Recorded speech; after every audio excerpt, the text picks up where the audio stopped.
Skraby. I love greatness.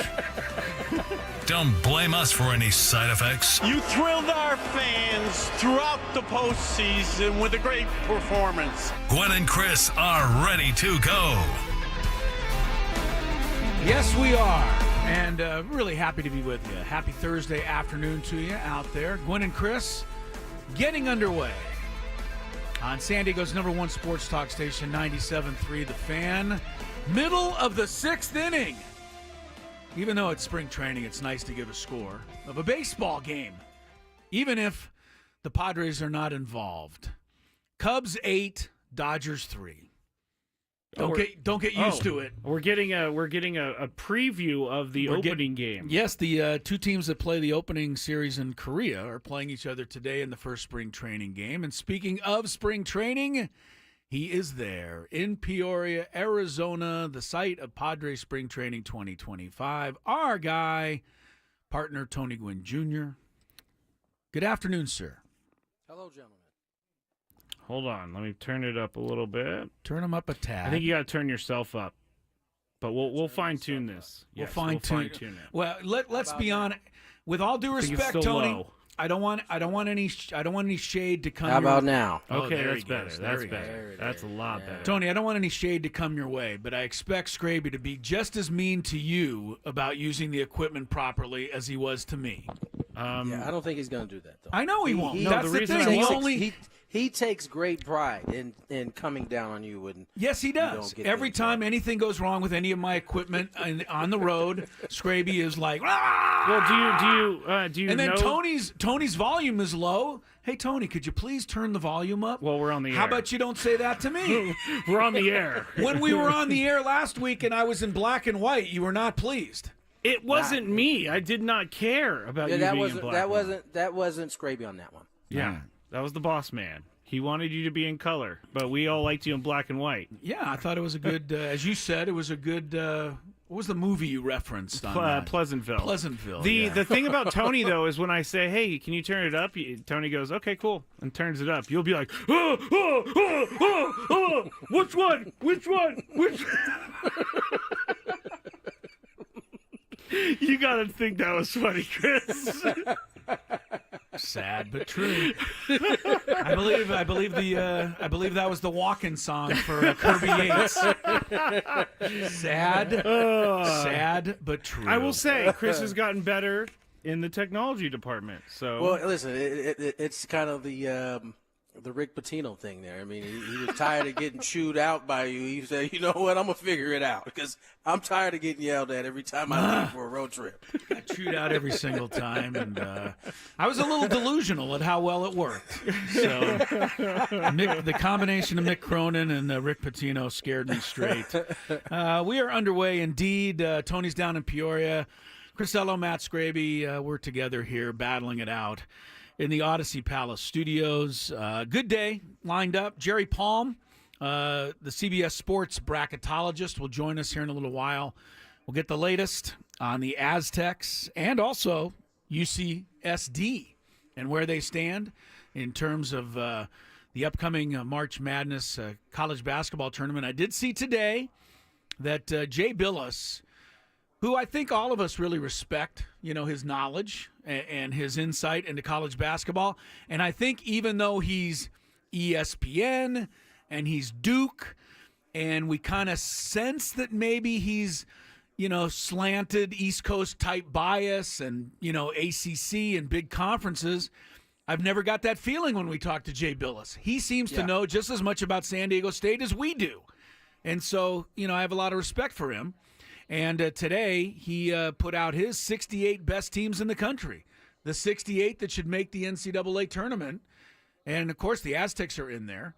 But so is UCSD. UCSD, yeah. They're in there, too. So, if it's up to Jay Billis, both teams will get into the NCAA tournament. And we'll talk to Jerry Palm to see where everybody fits in here in just a little while. Later on, we'll get into our daily Gambit. Thursdays, 30-mile zone. Chris versus the fans. Give the me Big 1 Five. second, guys. I got to turn this TV off because I don't want everybody, because it's kind of loud. I can hear it. I don't know. if good. you I guys was can about hear to it. lose my mind. Can you turn that TV down? Is that good, or is that good, Chris? That's a little better. That's what I expect. That's what I get. That's what you would say to me. I'm usually smart, usually savvy enough to have it turned down before we get on the air, so that you don't yell at me about that. You make me seem. Oh, you're an absolute. You totally ogre. make me seem like I'm a tyrant. Make you seem. Everybody can hear it on the radio. This isn't anything I'm making you seem. I remember from the This open. is exactly what you are. I expect greatness. Oh, that was funny. That was a good. That's the first time I heard it. It's the first You're time making it's played. fun of me. Yeah, I did. Yeah. Manny Machado. I heard he went deep today off Wandy Peralta. What is this? Are they just matching guys up and seeing who wins the battle, or what? I mean, because yesterday you said Tony Yuli Gurriel, or the other day he hit one off of Michael King. So is that just kind of mano a mano before spring training stuff, or No, I think they're just trying to get him different looks. I mean, Okay. you get a lefty guy out of the bullpen that you're going to see. You want to see what that is.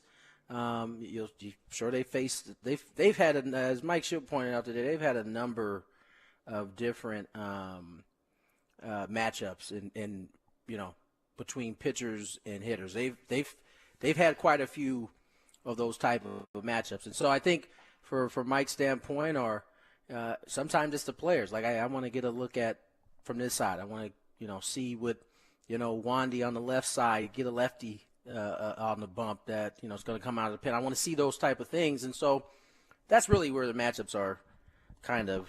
I always thought, And vice versa for the pitchers. Like Pitchers we too, saw yeah. a bunch of righties yesterday. Let's get you some lefties in there, so you can see some of those guys. I really didn't know all of that stuff went on. I imagine it happens in the back fields there, out of most of our view, because all I've ever seen hitters do in spring training, other than in games, is hit in the cage.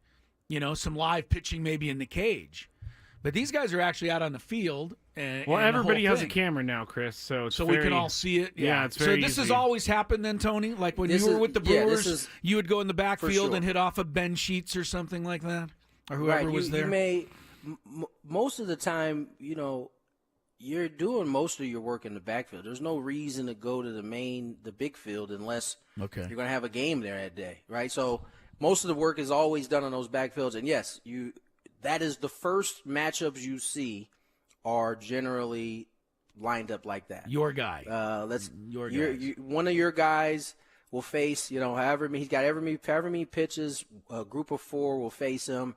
You have it bats in there, and you kind of just go from there. I saw, just because it's comical and it's the Rockies, I saw a clip of Chris Bryant hitting against somebody today in the Rockies camp. First pitch plunked him right on the shoulder. I mean, that's the Rockies, right? They can't even do spring training warm-up hitting correctly. Oh, I told you yesterday. I saw a shot of him, and he looks very sad. But he's the one who signed the contract. Yeah, he's making a lot of money. He looked pretty upset actually on this clip. I mean, because he didn't expect to get hit. He didn't expect to get hit by his own guy. Brushing him back and doinking him on the shoulder. Buster Olney has started his rankings, guys, of the top 10 players in baseball at each position. He started with catchers. Needless to say, the Padres did not rank in the catching department. Nobody was mentioned there. He moved over to first base. You think Luis Ariz was ranked in the top 10? Probably, yeah. No. No, think wait, no? all of baseball? All of baseball? First baseman, did Luis Ariz Are we talking make... defensive first baseman or overall? Just overall overall. best first baseman in baseball. Did Ariz make the top 10? I'm gonna say yes, or he just missed being in there. All right. Scraby, you didn't think he'd be in there? No, because he considers himself a second baseman. Well, he's now considered a first baseman, and that's what Buster only considered him as. Is that Posey and Buster Posey? That was a combination of Buster Posey and Olney. Yes, I love Olney. it. I love it.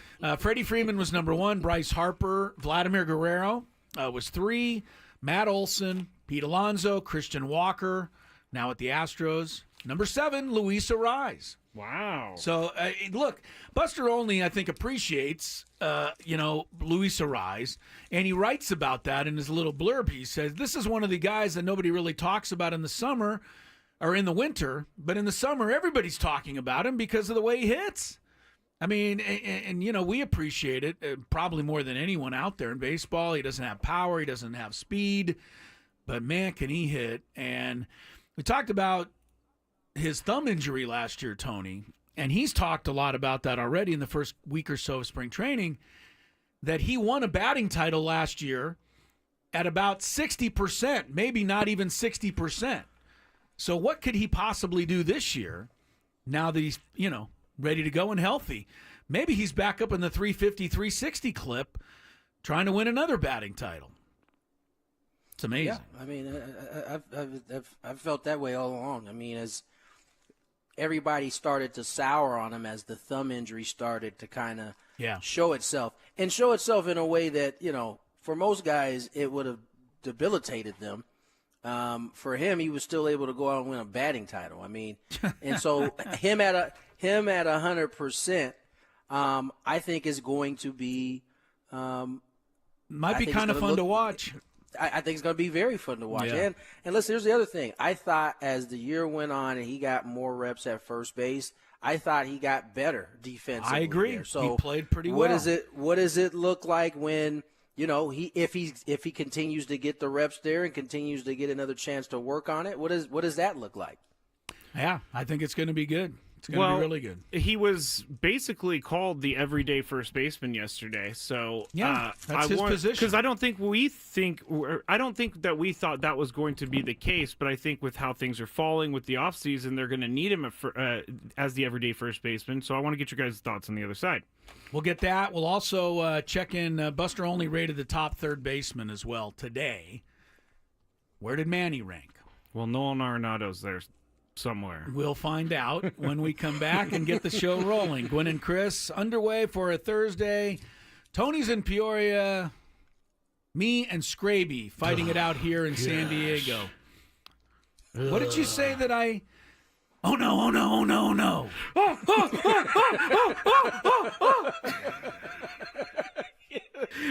Back soon, guys. We want to.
right, happy to be underway on a Thursday. Chris Ello, Matt Skraby in the Odyssey Palace Studios, San Diego, California. Tony Gwynn Jr. down in Peoria, where tomorrow the Padres will play their first spring training game. And Tony and Jesse will be together again. Tony's been slumming with his second favorite partner here for the last few months, but he gets Jesse back tomorrow for the at first least you know broadcast. your rank, Chris. I At do. least you I know know where I'm at. Hey, no problem. No, you guys are 1A, 1B, There you and go.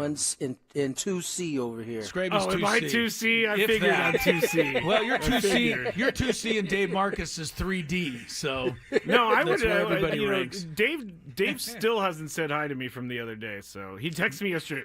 he did. He kind of. I don't want to say just meandered his way through the studio the other day, Tony, and did not raise his eyes or say hello to anyone. Got not even a nod from Dave Marcus. It's been a tough sports Focused. year. He was focused. It's been a tough sports year for him. So he probably didn't want to elicit any trash talk. Not that you guys would have been ones, but he probably didn't know if I was around somewhere. He knew he was going to get it from me. We would have been happy to see him. It's very unlike Dave to not speak. He always That's speaks. true. He does. Jesse Agler, I take it, is down there and settled in as well, Tony. You Got guys to hang caught with up? my man Jesse for a little bit today, or for a lot of bit today. Good. Do got you guys to- actually talk about anything like for the new season, or if you guys are so comfortable now? Not yet. Usually how it works is as we start to do games, different ideas will pop up.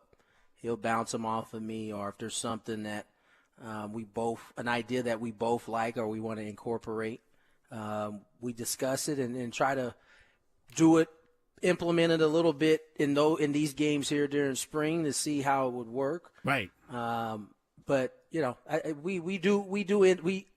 I don't know that we have a set conversation every year, but it kind of just organically happens as we get into this spring training schedule. I think you realize this, Tony. I know I do.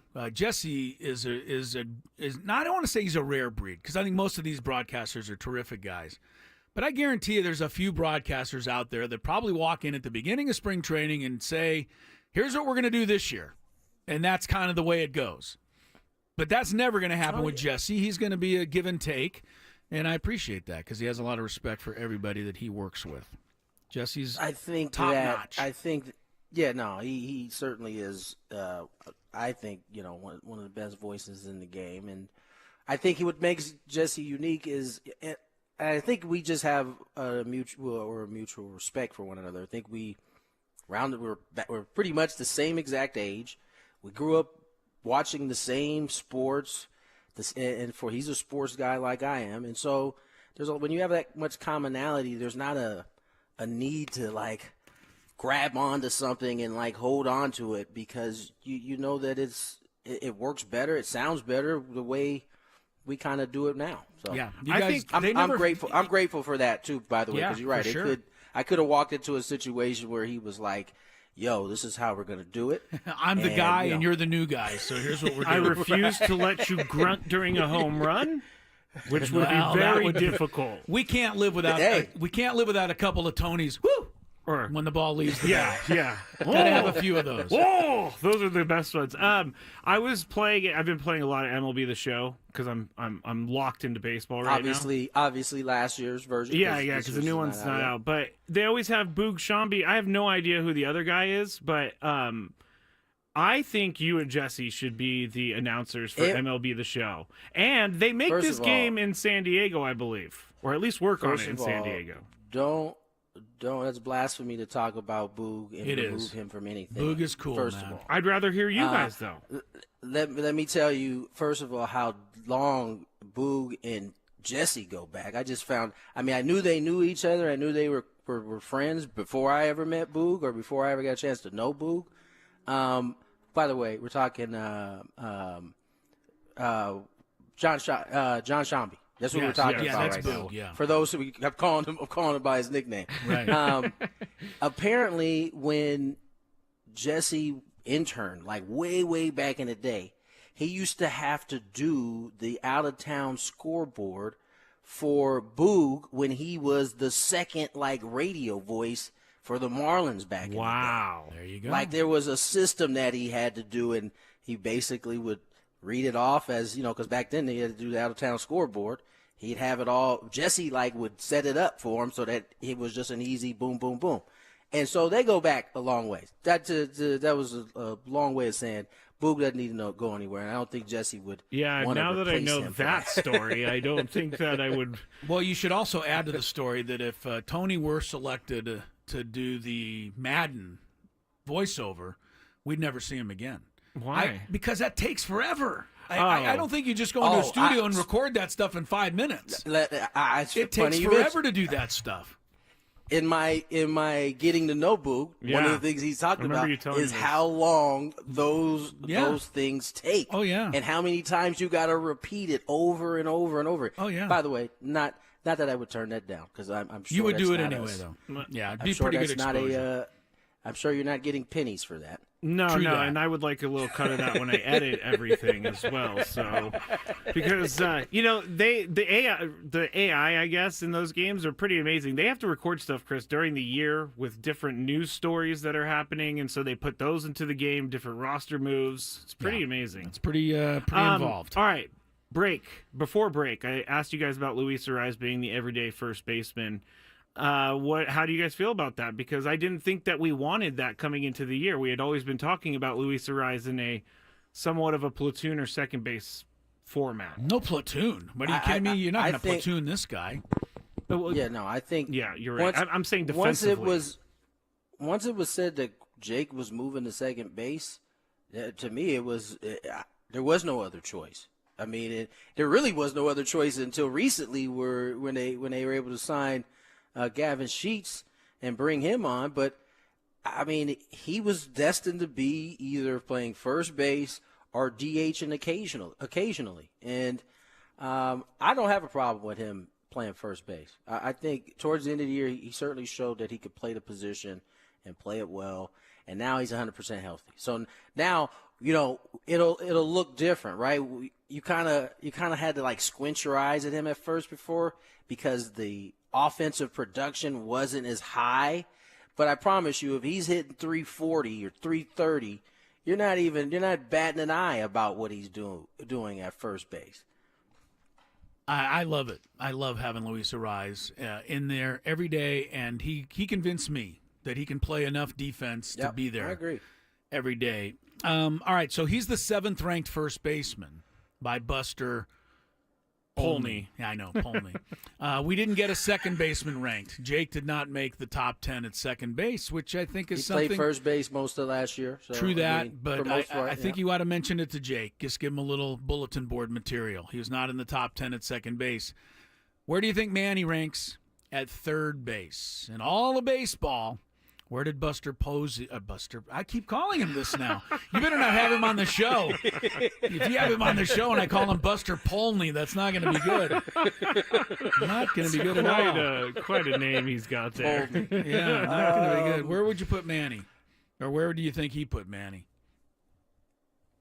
Top 10 all third basemen in baseball. I think everything comes in. I'm going to say put Manny 7th. Wow. Really? I was thinking fourth? Fourth for you.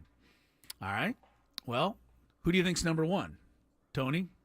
Third baseman. I think this is a clear-cut winner based on his consistent production at third base. Chapman? I'm having a hard time thinking of any third baseman. Yeah, Chapman ranks second. Oh, I know who it is. Jose Ramirez. Jose Ramirez, number 1. Very good, okay. Skraby. Yeah. Jose Ramirez, I think, is a guy. He's got to be number 1. I was surprised that Chapman's number 2. Now, I know he's won the Gold Gloves. He had a pretty good offensive season last year. I would not rank Matt Chapman ahead of Manny, personally. I'd rather have Manny, but he put Chapman second. Third is interesting because it's Rafael Devers, who says, yes, I am the third baseman of the Red Sox. Okay, so this has very little to do with, it seems like, actual defense No, not Man, just this is defense. just- It's hitting. This it's is everything. third base overall. Yeah, as a third baseman, your overall third base. Well, I want to. I'll re-advise mine's to fifth. Then. Fifth, okay. Skraby got it right. He put him fourth. He put Manny fourth. He says Manny should reach 2,000 hits for his career sometime in the middle of the summer, which is something we will have to remind ourselves to keep an eye out for that milestone. He probably will hit his 400th home run next year.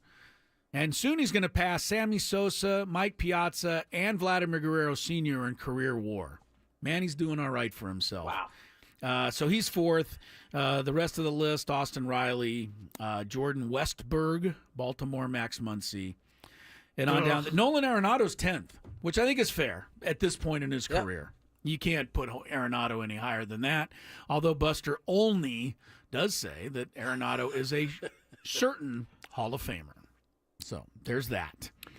This hour on 97.3 The Fan is brought to you by Jack in the Box.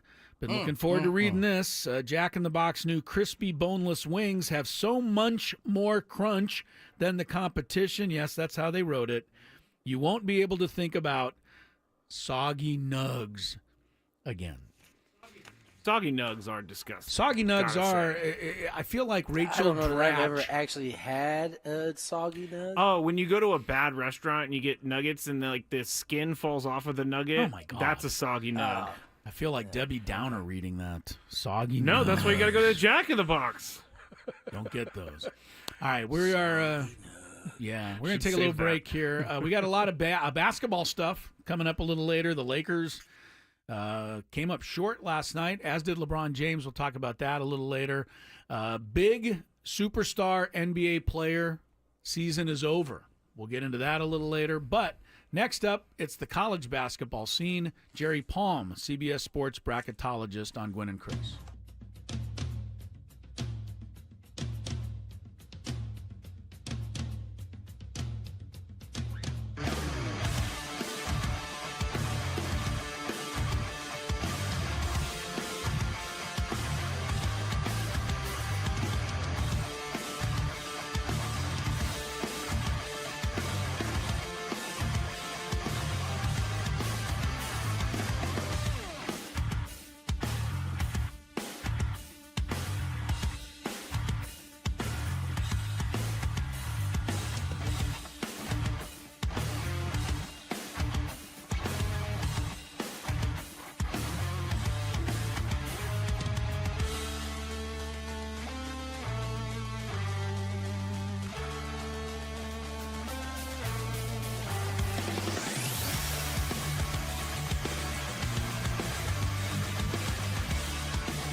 235 here. No, there too. I wonder what's going on. My computer is showing 235. It's definitely 3:35 there, right? Your computer is not switched over to Peoria time. It has not. It's an Apple Clearly. product. But That's usually why. it does. Usually it does it on its own. I don't have to deal with this. You know what, Skraby? I've had enough of you already, buddy. I have too. My laptop that I take on the road, which Skraby knows was built in the 14th century. I think it was the first ever edition of laptops. It might have been the first one. Yeah, that one does not switch over time. It stays on San Diego time no matter where I am. So You got to do it yourself. Yeah. Huh? That's It's how it still works. waiting for Y2K. Skraby's favorite thing is when that computer screen is buffering. Oh, Because it can be like one of those. You know how it says, "Please wait a moment." A moment. It's not a moment. no! It was like when you went to Petco and I had to be in studio for the playoffs, and That's right. And Adam was trying to set up your camera, and then your computer restarted to update, and it had like 350 updates to install. Yeah. Because you said you've never turned off your computer. No, I don't turn it on. What do you mean? I don't use that unless I'm on the road. Oh, I see. Because it's such a But lousy. still, 350 updates is a lot. It's a lousy laptop. quite a What can I tell you, Scrape? That's quite a bit there. Yeah, it took a while. Jerry Palm will join us shortly. Talk some college basketball. Obviously, the calendar's about to turn to that lovely month of March where Yeah. college basketball takes center stage. It'll be interesting to hear what he has to say about San Diego State. There's a lot of actually interesting stories in college basketball right now. SEC is dominating, but a couple of those teams took some tough losses over the last week or so. San Diego State obviously starting to put their foot down on the gas. We've talked about UCSD and how well they've played. It'd be interesting to hear his thoughts on it, Chris. I am looking forward to not only talking about the Aztecs and the Tritons, but what to do with the Kansas Jayhawks, right? You've got a team that was preseason #1 in the country, and now they're losing games by 35 points on the road. They've alternated wins and losses for like the last month and a half. Yet, you know, one of the bracketologists I saw recently still had them with a #4 seed. I'm like, what do you have to do to drop down? You know, I know you're Kansas. I know you have all of the, the preseason hype, but I don't think preseason hype should enter into the rankings at all. It should be what you do, shouldn't it? I'm sure Jerry, I would assume he'll agree with that. So, be interesting to see because Kansas is not one of the best teams out there right now. Right. No, I mean, if we're talking best 65, yeah, for sure. Yeah, they're going to get in but, that. I mean, but in terms of where you're talking, that's a different stratosphere, I would think. we'll see. Last year, North Carolina was #1 in the preseason and did not make the tournament at all. Yeah. So maybe we should stop worrying about these preseason rankings. Oh, there's an interesting idea that has come up on this show about 1,000 times. It's come up quite a bit. Yep. Quite Yeah. a bit. I don't know if you saw Mike Schill talking about, what he expects from these early starters. I did. Certainly. And I liked what he had to say. He's going to give these guys a little chance to get into the groove, which is smart. Can't rank a guy on like one appearance. No. Got to give him a full spring training. I thought he was interesting that he's not even – basically he said, I'm not holding it – whatever they do in this first start, it's not compete time yet. I'm not holding that against him. I like that. I think he used the word grace. All right, we'll get to some of that in a little bit, but we're talking college basketball right now, and Jerry Palm joins us, CBSSports.com. Jerry, first, thank you for your time. How are you, my friend? All right, how are you? We are well. Looking at your bracketology, you got our Aztecs as a 10 seed and UCSD, a team that has come on pretty strong here in San Diego. Also in your bracketologist in your bracket right now as a 12 seed. What have you seen from those two teams? Well, UC San Diego has a nice non-conference win over Utah State. They're doing very well in their league. They're in the bracket because they're the leader of the league. They're probably going to have to win the league in order to get in because of the loss to Seattle, which is a quad 4 loss, and the loss at Riverside.